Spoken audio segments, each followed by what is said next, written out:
Hello, नमस्कार मुलांनो. चला तर आपण आज करणार आहोत इयत्ता तिसरीचा धडा 14 खजिना शोध.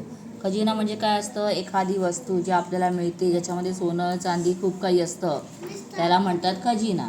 आणि आता आपल्याला या धड्यामध्ये कोणता खजिना सापडलेला आहे किंवा कोणता खजिना शोधणार आहे ते पाहायचं आहे. चला तर आता आपण सुरुवात करूया.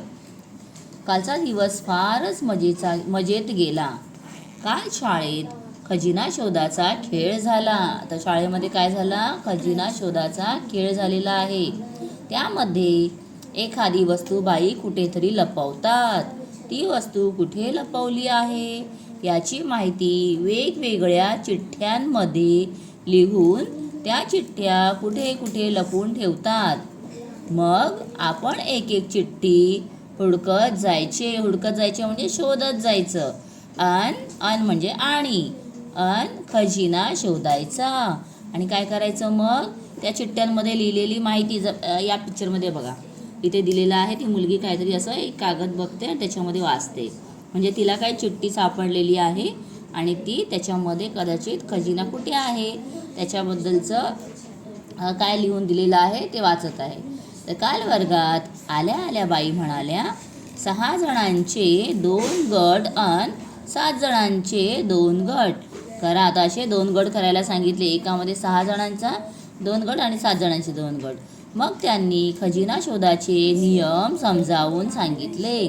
कारण कोणताही खेळ खेळायचा असेल तर आधी त्याचे नियम आपल्याला माहीत असायला हवे, नाहीतर आपण तो खेळू शकत नाही. काळूमाच्या आंब्यापासून ओढ्यापासच्या वावरापर्यंत सगळ्या परिसरात कुठेतरी खजिना ठेवला होता. म्हणजे आता त्यांनी एक सिलेक्टेड जागा सांगितली कुठून कुठपर्यंत असणार आहे. जसं तुम्ही पकडापकडी वगैरे खेळताना सांगताना इथून इथपर्यंत पळायचं, याच्या बाहेर गेले की आऊट होणार, तर तसं बाईंनी पण सांगितलेलं आहे. बाईंनी सगळ्या संघांना, संघ म्हणजे काय आहे? ग्रुप, टीम, संघांना एक एक चिठ्ठी दिली. पहिली चिठ्ठी सगळ्या संघांना सारखी होती. रोज सकाळी आपण जातो त्या जागेजवळची झुडपं.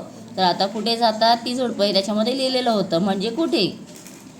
आम्ही विचार करू लागलो. म्हणजे त्यात लिहिलेलं होतं की रोज आपण सकाळी जिथे जातो ती जागा. तर आता ती मुलं ती जागा शोधणार की सगळे मिळून कुठे जात असतो. समजलं?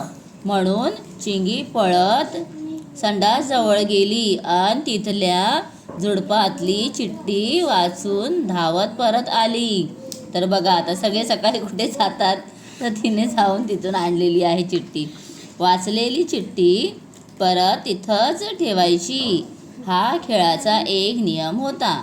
आणि मग वाचायची चिठ्ठी, मग वाचून परत ती तिथेच ठेवायची आणि मग पुढे यायचं. आमचा संघ शाळेच्या गेट बाहेर आल्याबरोबर बोरवाली आजी मला म्हणाली, अगं शाळा सोडून कुठं चाललाय टोळकं म्हणजे टोळी. तर त्यांनी विचारलं. कोणी विचारलेलं आहे? तर बोरं विकायच्या ज्या त्या आजींनी. आज शाळा बाहेरच आहे, चंब्या म्हणाला. आम्ही पळत शाळेमागच्या वडाच्या झाडाकडे गेलो. चिठ्ठी शोधायला सगळे झाडावर चढू लागलो. तेवढ्यात आबा म्हणजे चिंगीचे आजोबा ओरडले, तुमची झुंड झाडावर चढते की काय? माता झुंड म्हणजे पण काय आहे? टीम, घोळकं.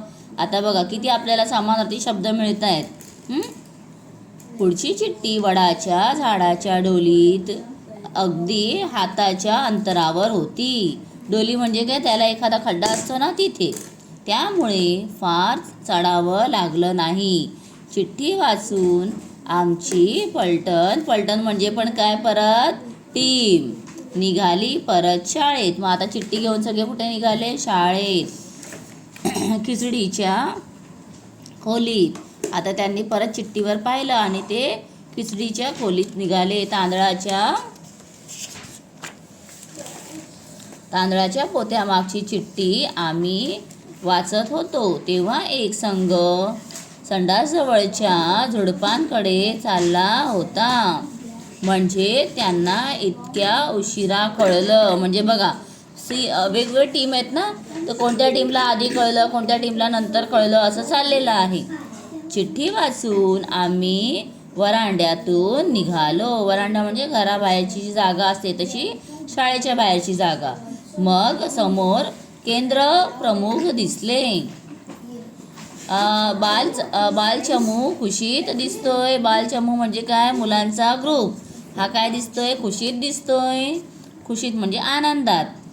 ते बाईंना म्हणाले, गेटमधून बाहेर जातोय तर सरपंच ताई समोर. आता गेटच्या बाहेर जाताना कोण होतं? सरपंच ताई. म्हणजे त्या गावामध्ये सरपंच कोण आहे? महिला आहे. तर सरपंच ताई समोर केंद्रप्रमुखांना भेटायला आल्या असाव्या. कुठं चालली आहे टोळी? टोळी म्हणजे पण परत ग्रुप.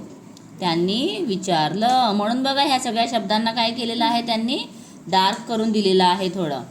आज 2 तास खजिना शोध आहे असं ओरडत आम्ही काळुमाच्या आंब्याकडे निघालो. तेवढ्यात ओढ्यापासच्या वावरातून आवाज आला, खजिना सापडला. मग आता काय झालेलं आहे? ओढ्याकडे खजिना सापडल्याचा आवाज आलाय. अन खाऊचा डबा घेऊन येणारा घोळका दिसला. घोळका म्हणजे ग्रुप. आम्ही पण धावत शाळेकडे आलो, कारण खजिना कुणालाही सापडला तरी खाऊ सगळ्यांना मिळणार होता. मग त्या खजिन्यात काय होतं? खाऊ आहे. बघा याच्या हातामध्ये डबा दिसतोय, म्हणजे या संघाला काय झालेला आहे? खजिना सापडलेला आहे. आणि तो कशाचा खजिना आहे? खाऊचा खजिना. ठीक आहे, तर अशा प्रकारचा खेळ जो आहे तुम्ही सुद्धा तुमच्या मित्रांबरोबर नक्की खेळा. बघा किती मजा येईल. ओके, चला तर अशा प्रकारे हा धडा झालेला आहे. या धड्याची प्रश्नांची उत्तरं आपण पुढच्या व्हिडिओमध्ये बघूया. म्हणजे स्वाध्याय आपण पुढच्या व्हिडिओमध्ये पाहायचा आहे. तर धडा आवडलेला असेल आणि तुम्ही अशा प्रकारचे कोणकोणते खेळ खेळता ते मला कमेंट करून नक्की सांगा. Bye bye. थँक्यू.